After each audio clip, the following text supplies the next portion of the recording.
Guys, today I'm gonna tell you how to make a Among Us character out of Play-Doh, yellow Play-Doh. Let's get started.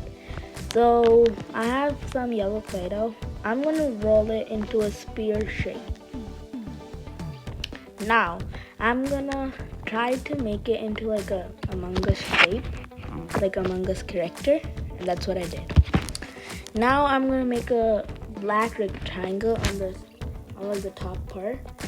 And then I'm gonna put like a white, like a triangle thingy that looks like a eye or something, whatever it's called, and a little bit red. This is the end of my video, guys. And that's how you make a yellow Among Us character. In my next episode of Play-Doh, I'm gonna tell you how to make an octopus out of Play-Doh. If you like my video, like, comment, and subscribe.